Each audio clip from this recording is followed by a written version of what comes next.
Muy buenas noches, jóvenes. Qué aburrido, ¿verdad? Qué día viernes y todavía tenemos clase. Buenas noches, licenciada.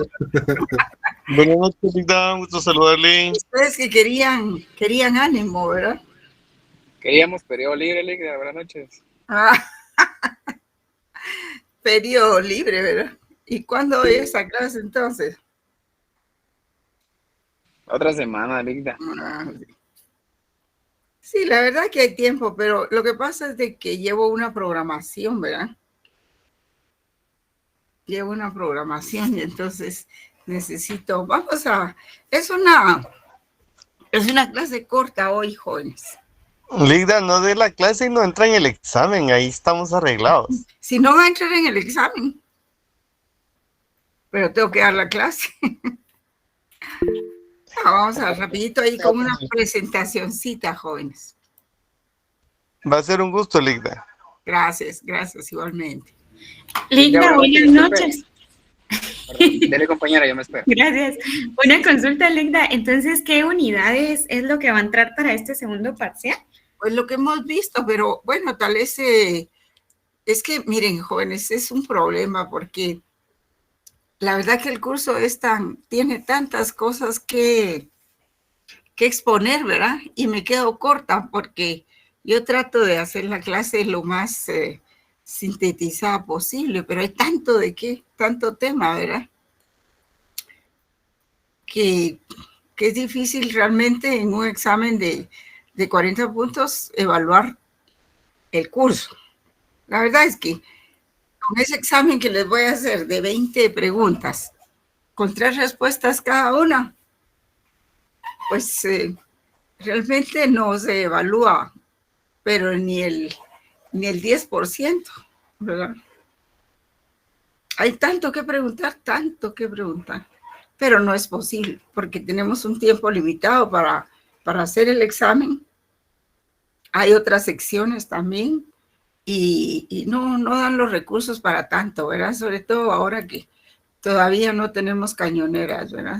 Sería más fácil, más rápido y abarcaría más, pero el día que damos clase presencial, realmente es casi como no dar clase, siento yo, porque no, los materiales no se los puedo exhibir ahí, ¿verdad? En general. Así es de que lo que vamos a evaluar es muy poco realmente, solo son generalidades. Por ejemplo, creo que yo tomé el examen desde más o menos, después del primer parcial, ¿se acuerdan ustedes? Que fue solo sobre las ramas de la filosofía, del derecho, la teoría del conocimiento, la lógica y eso, ¿verdad? Eso ya no lo vamos a preguntar. Solo vamos a preguntar de ahí para acá, para el día de hoy, digamos.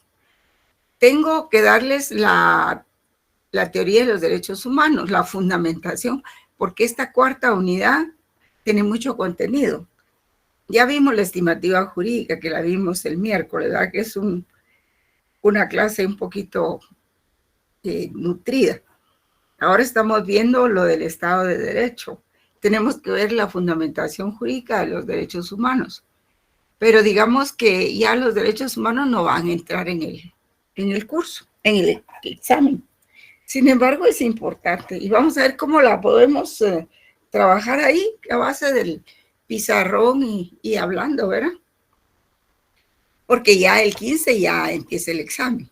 Entonces ya no hay posibilidades de tocarlo, a no ser la semana entrante, ¿verdad?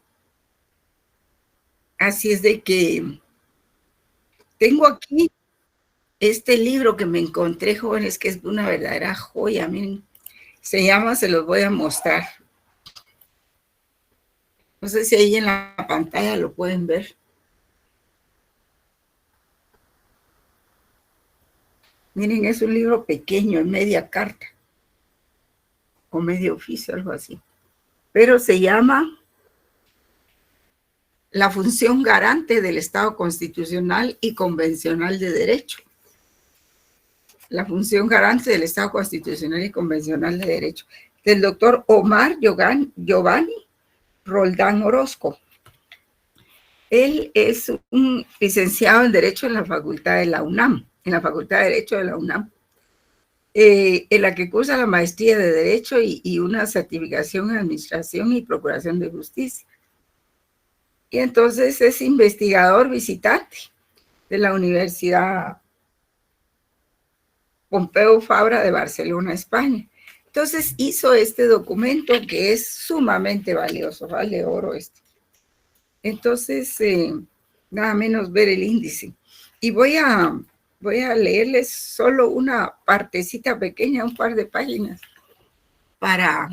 porque abona al tema que estamos viendo, ¿verdad? Entonces, vamos a iniciar pronto y no se preocupen del examen, que no hay mucho, que no se puede examinar casi nada, mira. Entonces, vamos a poner una presentacioncita ahí para seguir el hilo de lo que platiquemos aquí.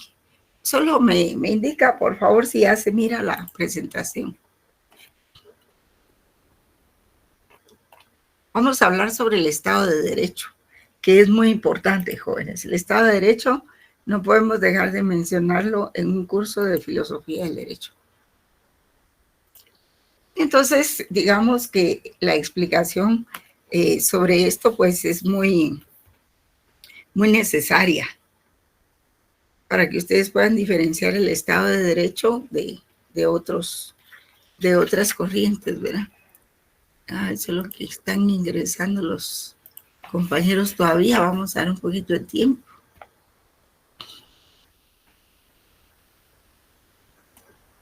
Voy a quitar la presentación un momentito, jóvenes.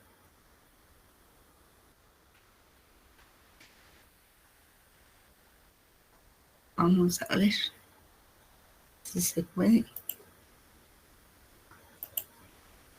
No, no pude. Vamos a ver.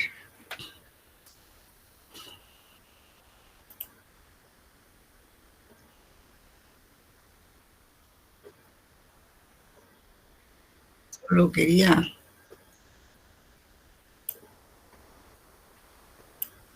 un momentito, solo voy a tomar la impresión de pantalla. Vamos a hacer corta la clase para que no sea tan pesada. Y por eso ayuda la presentación, ¿verdad?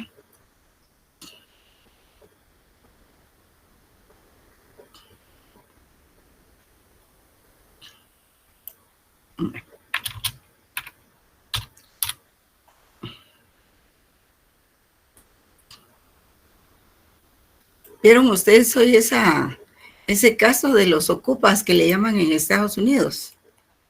Que dice que si una persona se va de vacaciones o su casa está desocupada, quién sabe por qué razón, dice que cualquiera puede meterse a la casa y que el Estado lo protege. Imagínense ustedes. Algo así me contaron, no estoy completamente segura. Pero dice que en Los Ángeles así están las cosas. No, en California, sí, Los Ángeles, California.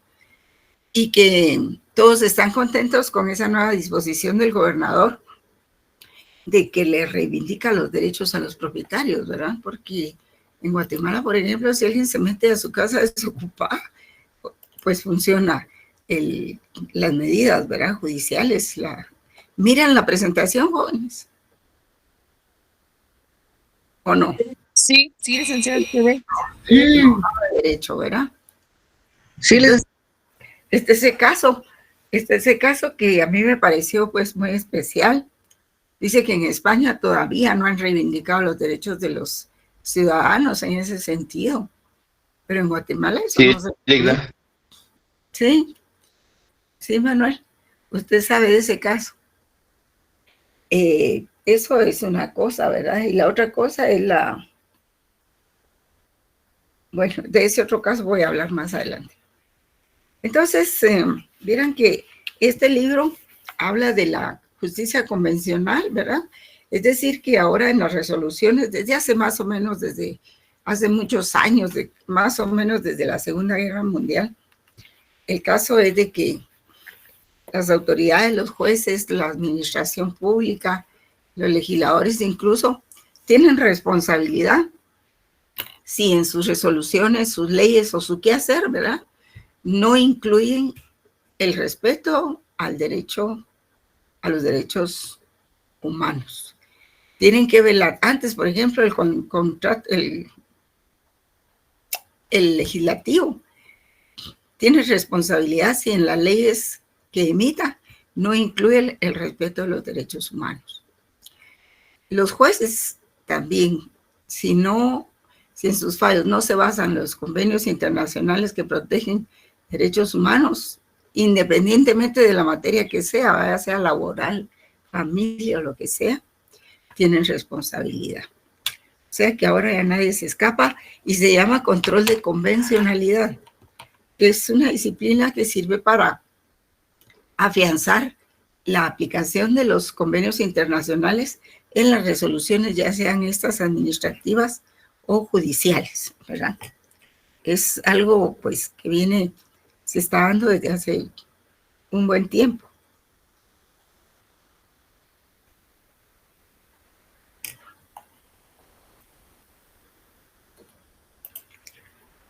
Entonces, por ejemplo,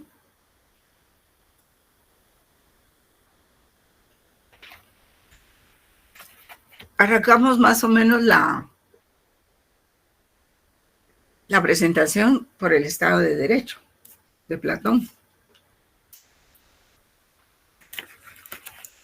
Vamos a hacer una pequeña reseña histórica de eso, ¿verdad? Dice que Platón escribió un libro que se llamaba La República, me parece, y los diálogos de Platón, pero no sé si es el mismo libro. Y él decía que se presentaba como ideal el Estado de Derecho. Imagínense ustedes desde cuándo se venía hablando de eso. Y que se presentaba como ideal el gobierno de las leyes, pero él hablaba quizá no del Estado de Derecho, sino del gobierno de las leyes, como norma opuesta al gobierno de los hombres, en sus arbitrariedades y abusos. Y dichas leyes no serían otras que las dictadas por la razón, ¿verdad? ¿Y qué nos dice la razón? Pues la razón nos aconseja que seamos prudentes, que respetemos a los demás, que se respete la vida, en fin, cuestiones así generales que iban en contra de la barbarie. Acuérdense que la ley tiene un gran significado con respecto a una gran finalidad, que es equiparar al fuerte con el débil, ¿verdad? Porque en un principio, pues el Estado natural, por decirlo así, era la monarquía, porque había una imposición de un grupo fuerte contra un grupo débil. Y el Estado a estas alturas tiene esa connotación de interceder por el pobre, ¿verdad? Por el débil, perdón.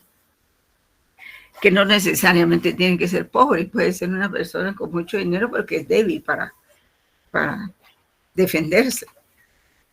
Y entonces, el discurso de Platón y Aristóteles es conjunta e indisolublemente, pues, de carácter ético-político. Y una ética que debate el problema del bien en nombre de lo que es justo, invocando la justicia y las leyes. O sea, esto tiene mucha relación con lo que veníamos platicando de la justicia a la vez el miércoles, ¿verdad? Y Aristóteles en su obra sobre política destaca de las leyes los principios provenientes del raciocinio, ¿verdad?, la razón humana, y lo relaciona con las distintas formas de gobierno definidas según los tipos de constitución posibles. La idea de política va más allá de la política en todas sus épocas. Y pues esto viene más o menos desde la caída de la polis, ¿verdad? La política, por un lado, se desarrolla en el pensamiento romano, ya como una función un poco más jurídica, ¿verdad? Y por otro, la política también se teologiza en la Edad Media, con la visión cristiana.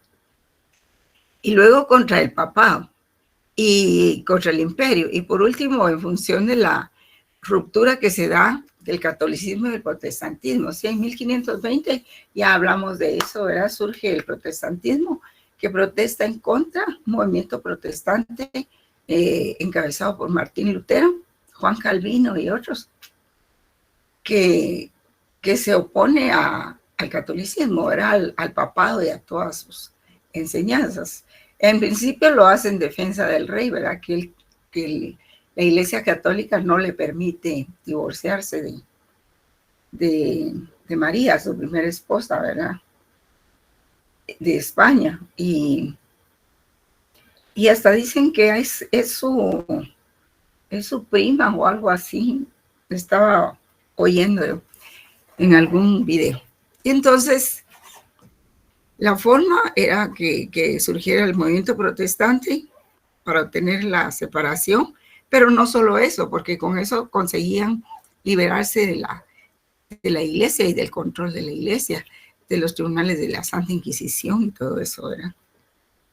Entonces, un poco por ahí, en ese contexto, se va dando este avance hasta llegar al Estado de Derecho. Los filósofos estoicos pues decían que las leyes tenían un acuerdo contractual, que todas las leyes tenían un acuerdo contractual. Acuérdense quiénes fueron los estoicos, ¿verdad? Los estoicos eran los que se sacrificaban en aras de defender su fe y sus pensamientos. Y entonces ellos decían que las leyes tenían un acuerdo contractual entre los hombres, que luego estos que obedecerían. Y es un poco la filosofía del contrato social, sostenido en la modernidad por Juan Jacobo Rousseau, ¿verdad? En que la población cede sus derechos civiles a cambio de la creación de un aparato político, que es el Estado, y a cambio de seguridad y bienestar general, que se denomina el Estado. Entonces los sofistas también aparecen en la escena, ¿verdad? Y los sofistas proponían que toda verdad política, incluidas desde luego las leyes, surgían de una retórica, cuyo objetivo último era conseguir el consentimiento de los ciudadanos. Bueno, la retórica pues es una forma de argumentación jurídica. Y el objetivo de la retórica es conseguir la aprobación o el consentimiento de del público al cual va dirigido, ¿verdad? Y pese a sus diferencias, todos ellos coincidieron en sostener el dominio de la ley frente al ideal despótico, es decir, coincidieron en considerar la supremacía del gobierno de las leyes sobre el gobierno de los hombres. Y así se fue civilizando el mundo, ¿eh? El pensamiento cristiano escolástico también predominó durante toda la Edad Media y decía que toda ley natural o humana era expresión de la voluntad de Dios y que de existir en el mundo algún tipo de orden, proviene no de los hombres, sino de Dios. Y que la fuerza de esta concepción del poder y el derecho a gobernar ha sido una de las más poderosas de la historia. Y lo sigue siendo, El Renacimiento del siglo XVI, ¿verdad? Cuando se da el positivismo filosófico, que es donde florecen las artes, las ciencias, la cultura, en que todo florece la estadística, el análisis, la síntesis, todas esas metodologías. Entonces, a eso se le llama el Renacimiento, ¿verdad? Y la crisis de todas las ideas anteriores vino con el Renacimiento. Maquiavelo en El Príncipe criticó la idea de que el soberano último en cuestiones políticas es Dios. Él no estaba de acuerdo con eso. Y la descripción sobre las relaciones de poder como resultado de virtudes no morales, sino prácticas y estrategias de los hombres reales preparó el terreno para pensar que las leyes derivan de la voluntad de los hombres y no de la voluntad de Dios. Imagínense qué confusión, ¿verdad? Porque es ahí también cuando aparecen los codificadores de las leyes y los postcodificadores también, que empieza a separarse el derecho en público y privado. Y todo eso abrió las puertas a la modernidad política, que fue obligada a buscar nuevos fundamentos para el poder político y sus leyes, ¿verdad? ¿Por dónde vamos? Okay. Entonces se da un fenómeno que se llama juridización de la política. Ya han oído ustedes hablar de eso, ¿verdad? Aquí está el Renacimiento, juridización de la política. La juridización de la política, pues, se da porque si un Estado solo puede ser la unión de hombres libres bajo normas jurídicas, el elemento esencial del Estado de Derecho es la juridización de la política. Y cuando la política es regida por normas jurídicas generales y abstractas, tenemos en consecuencia la protección de los derechos individuales por medio de un poder político coactivo y la actuación del gobierno limitada por los derechos ciudadanos. La figura máxima que garantiza esos derechos es la Constitución, concebida como ley fundamental, ¿verdad? Como principio, y cuyos principios velan por la libertad de los ciudadanos. Vamos a ver, por ejemplo, hay una parte aquí en el libro que les decía. Por ejemplo, cuando habla de la justicia como condición de la legitimación, dice que la seguridad jurídica es uno de los 4 derechos junto a la libertad, a la propiedad y a la resistencia a la opresión, incluidos en la Declaración de 1789, fíjense ustedes, mucho antes de la de 1948, ¿verdad?, que creó la ONU. Y la Constitución francesa de 1793. Pero la Constitución de Virginia en los Estados Unidos fue en 1774, me parece. Y la definió en su artículo 8 como la protección de la sociedad otorgada a cada uno de sus miembros para la conservación de su persona o de sus derechos y de su propiedad. La seguridad jurídica, entendida como previsibilidad jurídica, fundada en las normas generales reproducidas estrictamente por los jueces, o como el orden pacífico surgido del libre goce y disponibilidad de los derechos individuales, monopolizará el horizonte axiológico de los juristas. Está claro que la autoridad se encuentra en nuestras sociedades contemporáneas con una fuerte crisis de legitimidad. La actual conciencia jurídica de la humanidad resiste mandatos que intentan justificarse por la sola invocación de la autoridad que las emite o por explicaciones meramente formales, y reclama explicaciones sustanciales. Ya no es suficiente hablar de los actos de determinadas autoridades para reflejar el respeto y devoción que antes se tenía. Ahora las autoridades e instituciones se han visto manchadas por la corrupción, la negligencia, la falta de compromiso. ¿Les suena eso, jóvenes?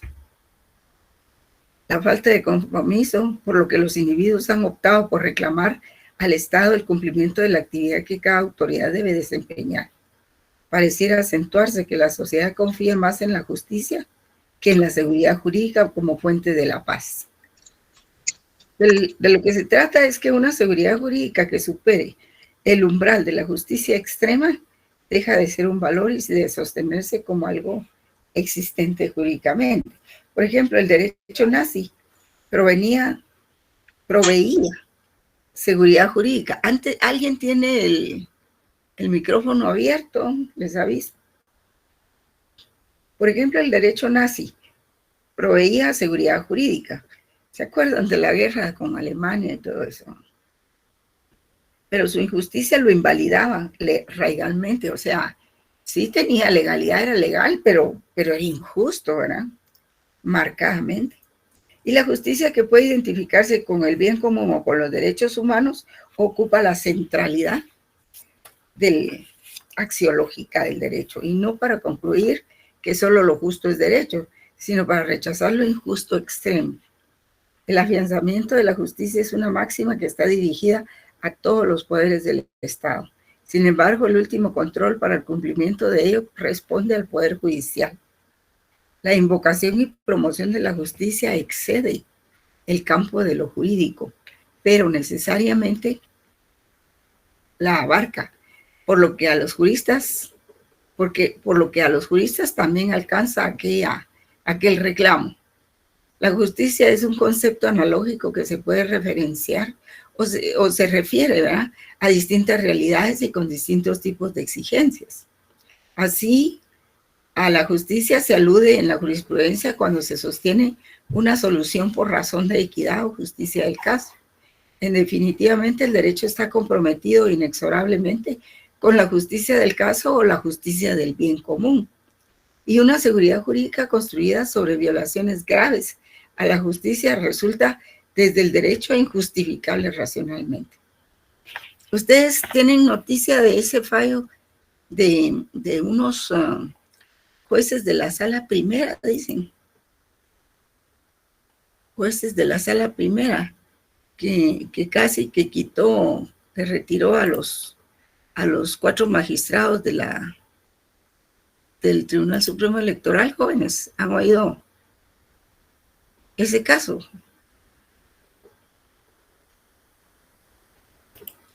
Pregunto. Sí, licenciada, es lo del Tribunal Salió hoy, Supremo ¿verdad? Electoral, Hoy ¿verdad? estaba saliendo, Linda. Sí, ¿verdad? Es así, está calientito todavía ese caso, sí. Pues eso se parece mucho a esto, ¿verdad? La justicia implica que una vez que la promoción y respeto por los derechos humanos ha rebasado a las autoridades administrativas, sean las autoridades judiciales las que se ocupen de su protección y garantía, ajustando las situaciones que se han salido de cauce para privilegiar la vida digna y la efectiva vigencia de los derechos humanos. Es claro que la legitimación del Estado obedece a la labor que desarrolla cada una de las autoridades, pero considero que una de las más importantes y que mayores beneficios otorgan es la justicia. Una justicia constitucional que invariablemente reside en los órganos jurisdiccionales y que en la actualidad obliga a la observancia de la normativa nacional en sintonía con la normativa internacional y que genera mayores y mejores beneficios para los individuos. Sin embargo, esta función legitimadora no debería quedar sujeta a dudas si desde un principio tanto autoridades administrativas como jurisdiccionales dejan de preocuparse y realmente se ocupan de la correcta conducción del Estado, con todo lo que ello implica, sin perder de vista la posibilidad justiciable de hacer efectivos los derechos humanos. La labor del juez proactivo es la teoría del Estado que alentó al revolucionario francés, asignaba al Poder Legislativo ser expresión de la voluntad general y le competía al Poder Ejecutivo ejecutarla. En el Estado liberal eran esos los verdaderos poderes del Estado, el Ejecutivo y el Legislativo. Y de ese modo se garantizaba una de las preocupaciones de los teóricos de la Ilustración. La peligrosidad de la función judicial no solo podía generarse por la falta de dependencia absoluta y dogmática de la ley, sino también por la profesionalización de la misma. Y así Montesquieu describe: el poder juzgar es tan terrible para los hombres, se hace invisible y nulo al no estar ligado para los hombres. Tan terrible para los hombres se hace invisible y nulo al no estar ligado a determinado estado o profesión.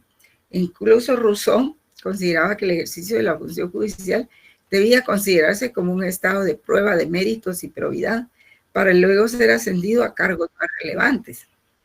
El resultado en algún sentido de esas ideas será que la legislación revolucionaria y la codificación consagran, como es sabido, una configuración del Poder Judicial totalmente integrado al Poder Ejecutivo y regido por parámetros administrativos, y así el juez funcionario pertenecerá a una administración de justicia que solo nominalmente será poder. Sí, es que en ese tiempo todavía no existía el Poder Judicial. Fue John Locke y Montesquieu quienes impulsaron la idea de crear un Poder Judicial. Pero mientras tanto, el Poder Ejecutivo y el Judicial, el Legislativo, no querían que se diera ese tercer poder, ¿verdad?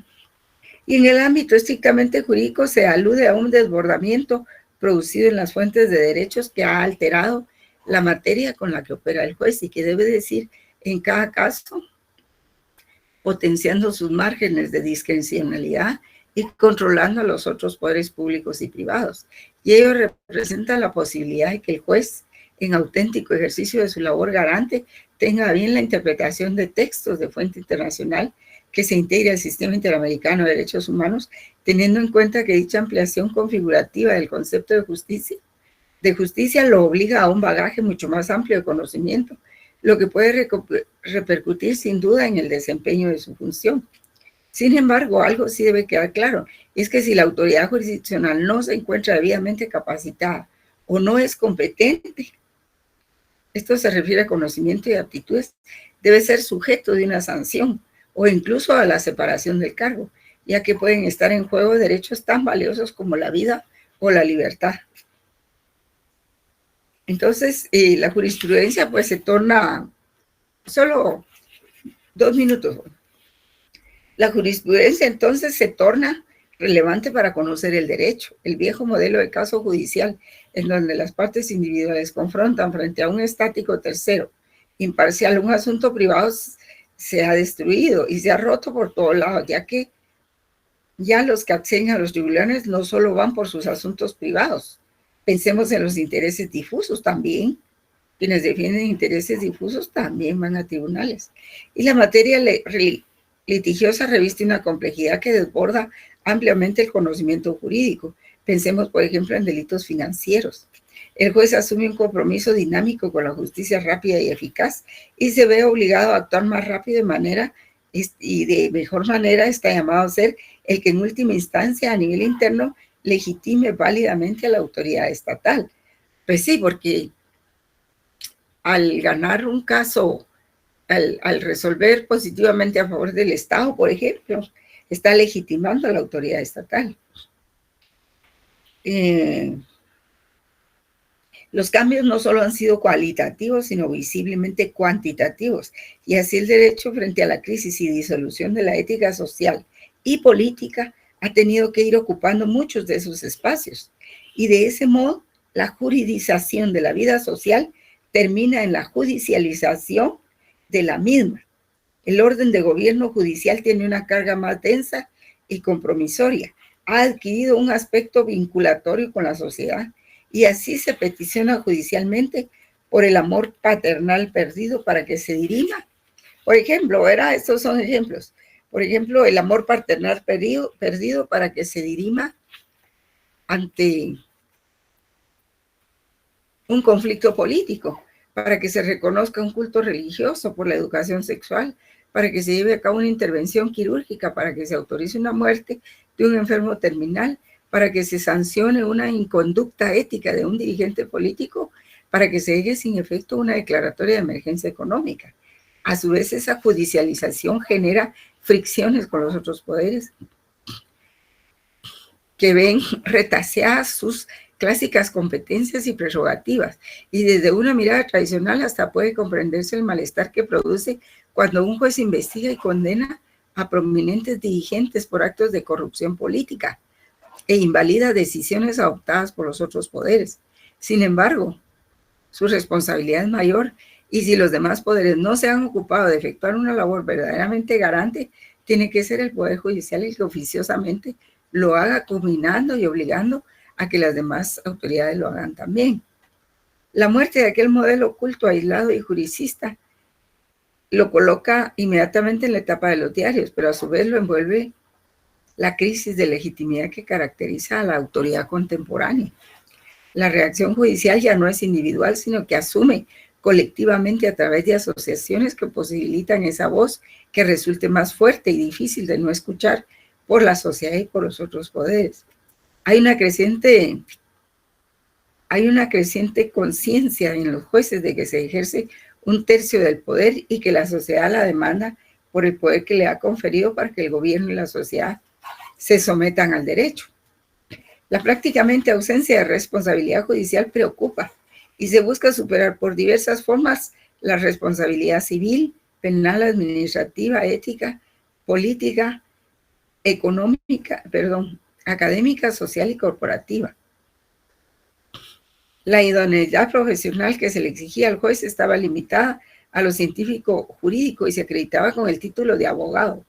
Pero hoy resulta claro que eso es notoriamente insuficiente, de pronto porque en aquella formación no están los saberes más específicamente judiciales, tales como la argumentación jurídica, la administración, la informática específica, el liderazgo, la ética judicial, etc.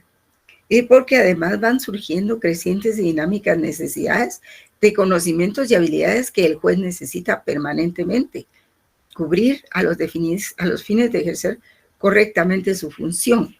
Una función jurisdiccional que se ha demeritado y que desafortunadamente se ha puesto en entredicho toda la labor del Estado.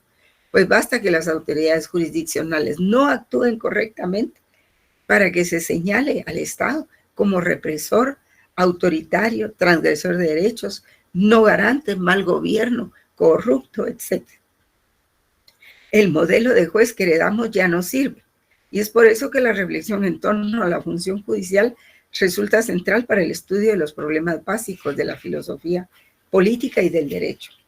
Necesitamos un sistema de impartición de justicia acorde a las necesidades garantes venideras, una autoridad jurisdiccional comprometida con el respeto y la salvaguardia de los derechos, que tenga como punto central de su actuar a los individuos, a cada uno de ellos con todos sus derechos, que no excluya y que sí integre, que no acote y que sí amplíe, que no sea cuadrado y que sí sea proactivo.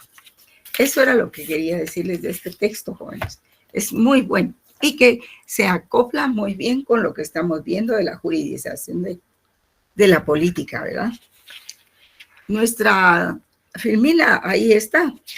Ya la leyeron ustedes, entonces no tiene sentido que yo la lea. Entonces, en la definición de Estado de Derecho, ningún sistema legal que carezca de los requisitos mínimos exigidos por los pensadores liberales anteriores podía ser genuino Estado de Derecho.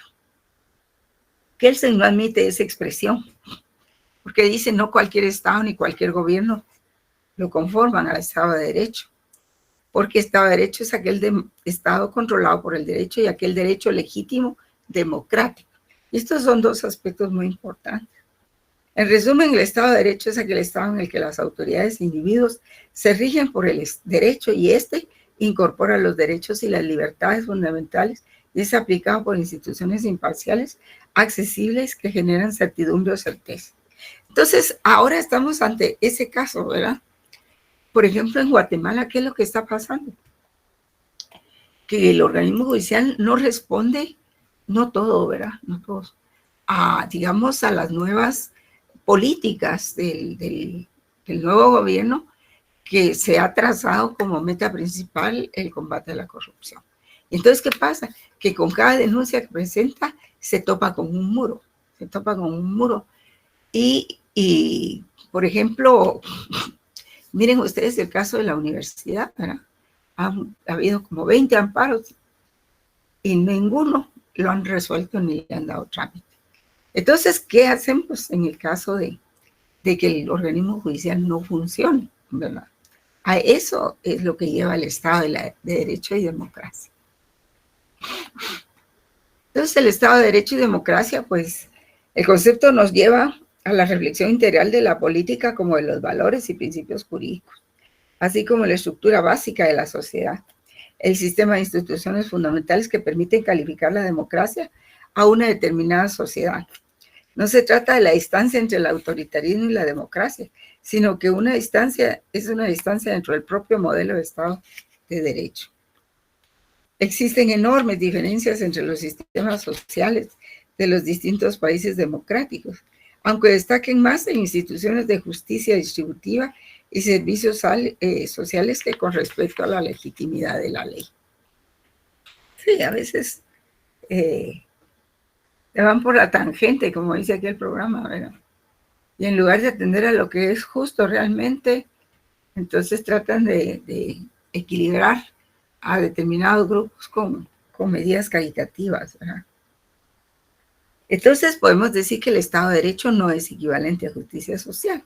Es esencial que solo mediante los cauces del Estado de Derecho se alcance el modelo de justicia social razonable. La democracia no es equivalente a una distribución equitativa de la riqueza, pero solo mediante los poderes democráticos es posible distribuir la riqueza social sin graves injusticias ni derramamiento de sangre. O sea, no es la justicia social, pero sirve de puente, sirve de dique, de canal para que se llegue a la justicia social. Y en todo caso, el Estado de Derecho propicia un amplio espacio para reformar las instituciones y la búsqueda de proyectos sociales legítimos que se sostienen desde la pluralidad de la vida colectiva. Sí, las ONGs, ¿verdad? Entonces, el Estado de Derecho choca con los sistemas no totalitarios y autoritarios también. en donde no existe ese control efectivo sobre el gobierno y los derechos elementales no son respetados. Su principio básico es que no toda legalidad es deseable, aunque sea efectiva. Por ejemplo, la legalidad del principio del gobierno nazi. Eran legales las instrucciones, las leyes y los reglamentos y todo para todo lo que hacían, pero no era justo, no era propio de un Estado de Derecho. La historia ha registrado muchos sistemas legales que no pueden ser considerados genuinos Estados de Derecho. Por ejemplo, esa que les contaba, ¿verdad? La del gobierno nazi, o la legalidad del franquismo, se refería a leyes fundamentales del Estado. Y la legalidad de los países socialistas, organizados política y jurídicamente a partir del supuesto de la supremacía del Partido Revolucionario, son ejemplos todos ellos con buen funcionamiento y prolongada aplicación que no podían calificarse como Estados de Derecho. ¿Verdad? Claro que hay elecciones, pero siempre se elige a los mismos, ¿verdad? Y pues en teoría del Estado se mira todo eso, ¿verdad?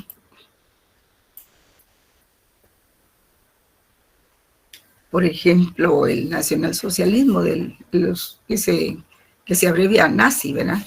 Y el franquismo del gobernante Franco en España,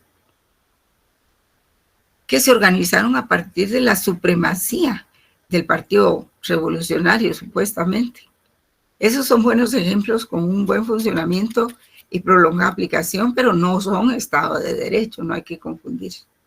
La democracia construida como un modelo se establece con 4 dimensiones que corresponden a 4 tipos de derechos. Por ejemplo, los derechos políticos, los derechos civiles, los derechos de libertad y los derechos sociales. Esos son los cuatro tipos de derecho. Los derechos políticos y los civiles llamados...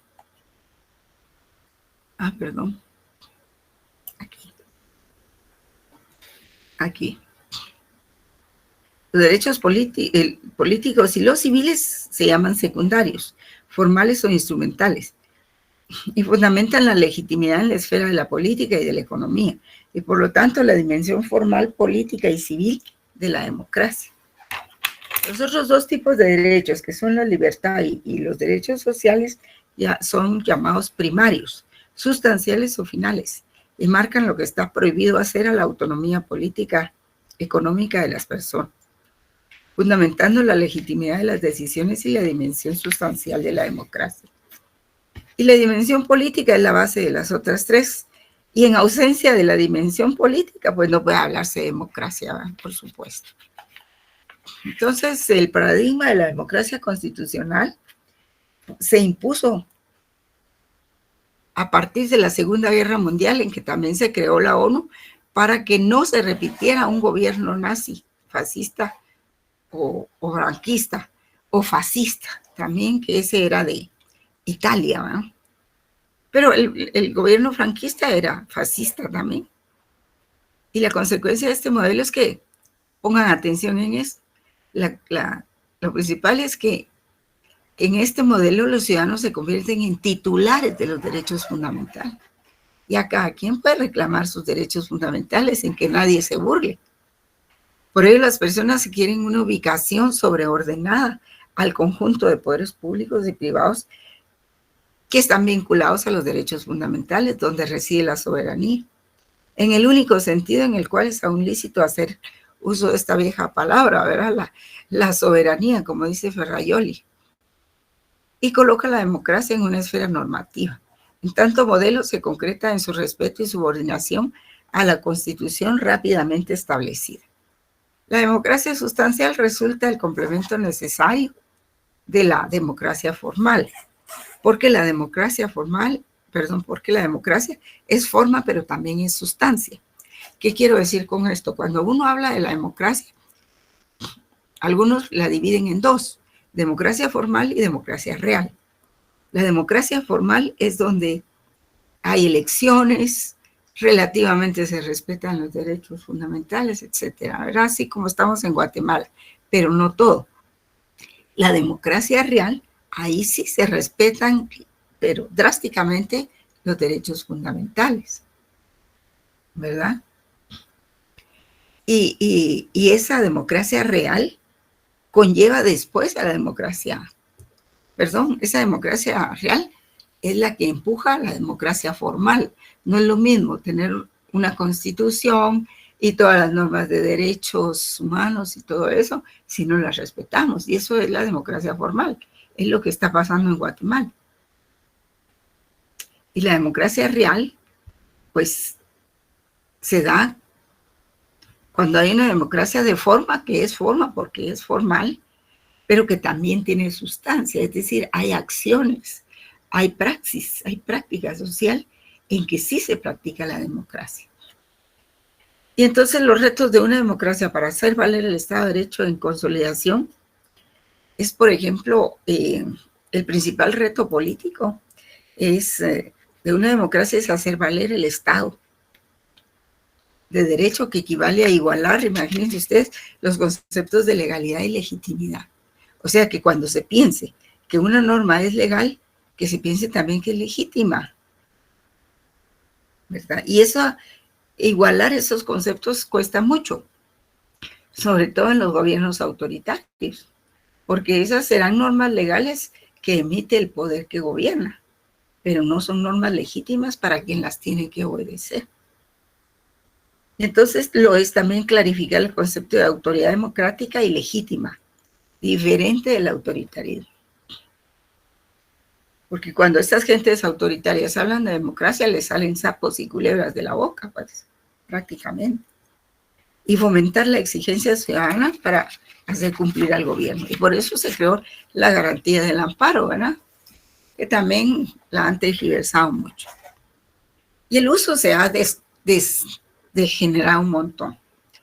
Igualar los conceptos de legalidad y de legitimidad no es solo tarea del gobierno, en donde la legitimidad sea consecuencia de la legalidad, sino también de la ciudadanía en general, que debe apoyar el establecimiento de la legalidad como elemento indispensable en sus demandas sociales. Ya ven ustedes que los diputados están haciendo muchas auditorías y las están publicando, cosa que no se veía, ¿verdad? Lo que se veía era solo que citaban a un ministro, lo interpelaban y lo mantenían inmóvil por mucho tiempo, mientras lograban quebrarle ahí sí que la autoridad, ¿verdad? No lo dejaban trabajar. Y eso lo hacían los diputados. Y el reto más grande es acatar el Estado de Derecho, promoviendo cambios que lo vuelvan más justo y equitativo, lo que equivale a que se vuelva legítimo y consecuente. La aplicación del Estado de Derecho debe ir de la mano de la superación de una legitimidad. Es decir, debe superar esa idea que se produce en los ciudadanos, en la población, de que está bueno robar, ¿verdad? De que es legítimo que el gobierno o los que viven ahí puedan robar. Ese pensamiento hay que superarlo. Y que siempre en el Congreso se van a negociar las leyes. Pues sí, pero no se van a pagar, ¿verdad? Con dinero, se pueden negociar. Pero no así con dinero como se hacía, ¿verdad?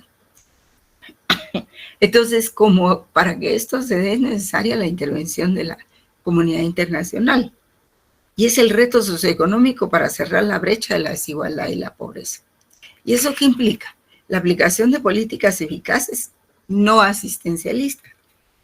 Erradicar el discurso, no caritativas, ¿verdad? Erradicar el discurso populista a la hora de su aplicación, como un alcalde que cada vez que ponían agua en un asentamiento iba a abrir el chorrito, ¿verdad?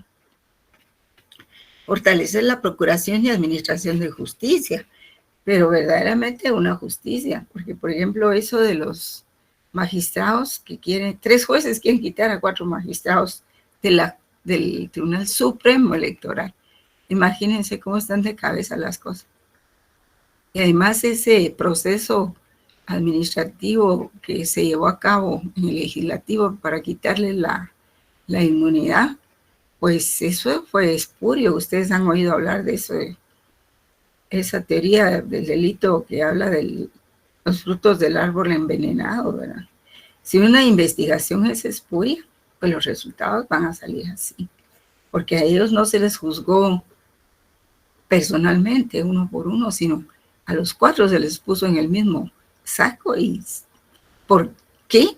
Porque ya venía la toma de posesión, ¿verdad? Que era un motivo espurio.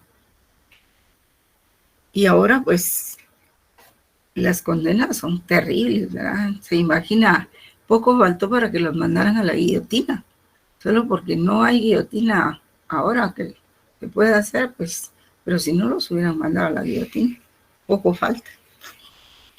Entonces, combatir efectivamente la pobreza, mejorando la inversión pública y fiscal eficaz en los rubros que ya sabemos, ¿verdad? Educación, salud, vivienda, y mejorar la seguridad en general. Eso es al interno, ¿eh? Sin esos cambios políticos y sociales previos es imposible hacer prevalecer un Estado de Derecho y una democracia. Sin Estado de Derecho es una democracia frágil, insostenible y equitativa. Y aquí viene, digamos, el apoyo internacional, porque los países más poderosos son los que pueden proporcionar esa inversión pública y pueden proporcionar esa alternativa de llevar a buen puerto la mayoría de los países sumidos en el subdesarrollo, consolidar su democracia. Y eso requiere de la legalidad y legitimidad de los gobiernos. Y por eso se defendió tanto a este gobierno a nivel internacional. Y lo siguen defendiendo, ¿verdad? Y requiere de una ciudadanía atenta que exija cuentas del desarrollo económico, del desarrollo social, de la fortaleza institucional y de una nueva cultura de legalidad. Sí, porque si no se hace esos cambios a lo interno y por parte de la comunidad internacional, pues entonces lo que pasa es de que trasladamos los problemas de nuestros países hacia las potencias, ¿verdad? Por ejemplo, la migración, miren ustedes, las cantidades de migrantes que han atravesado toda América Latina, la trata de personas, el narcotráfico, la violación de los derechos de autor y tantos problemas que afectan a las grandes potencias. Bien, jóvenes, lo dejamos aquí. Son las 8:06. Creí que iba a finalizar. Gracias, Linda. Muy Pensé bien. que iba a ser corta. No, fíjense que sí, no pude. Este tema sí va a entrar en el examen. Aunque puede que solo les haga una pregunta, ¿verdad? Es que es lo que les digo, ¿verdad? Que no se puede realmente, con tanto contenido importante, evaluarlo. Diría que estamos evaluando el 10%. Sí, Tania. Rita, buenas noches, una consulta. Yo no escuché si usted mencionó que iba a evaluar para el segundo parcial. Sí, hasta el día de hoy. Hasta lo del día de hoy. Lo del primer parcial ya no se toca, ¿verdad? Sería de lo que vimos, por ejemplo, de Hans Kelsen. Acuérdense que tenemos la semana entrante todavía de clases. Pero lo de los folletos, Ligda. De los folletos, sí. Mire, todo lo que se refiere a la unidad 4, pero no todos los temas, solo lo de la estimativa jurídica, los temas de la justicia, las diferentes concepciones de la justicia, ¿se acuerdan? Lo que vimos hoy sobre el Estado de Derecho. La semana entrante vamos a ver los derechos humanos, pero no va a entrar en la evaluación del examen. También se va a ver lo de la norma, lo del derecho válido, ¿qué otras cosas? Hay tantas cosas que... Lo que dijo Hans Kelsen, ¿verdad? Las condiciones formales de la norma, las condiciones materiales, todo eso que vimos del positivismo ideológico, el positivismo legalista y formalista, el sociologismo jurídico también, ¿verdad? No, en realidad no tanto. No, porque estoy leyendo por temas nada más. La desobediencia civil, ¿verdad? Probablemente haga una pregunta o dos de cada cosa, ¿verdad? Luego lo de la justicia. Y ahí se termina, ¿verdad? Gracias, Lo Ligda. de hoy probablemente vaya a entrar, pero no estoy segura. Tal vez lo deje para el otro examen, ¿sí? Y es que como tiene 3 respuestas del examen, todavía con eso no abarcamos mucho, ¿verdad? Así es de que, de todas maneras, tenemos que vernos allá en la facultad, ¿verdad? Vamos a ver si podemos dar la clase de derechos humanos ahí, porque si no hay material con qué trabajar es un poco difícil. O sea, las filminas y todo eso, ¿verdad? Así es de que, bueno, les deseo un buen descanso, jóvenes. Gracias, licenciada. Pasa feliz noche. Vean, Feliz noche, licenciada. de lo que se trata es de analizar, no de que ustedes se aprendan cada escuela, ¿verdad? No es necesario. Y es muy difícil que poder hacerlo realmente. Sí, que pasen buena noche, pues hasta pronto. Gracias, noche. Luego. Feliz noche, linda.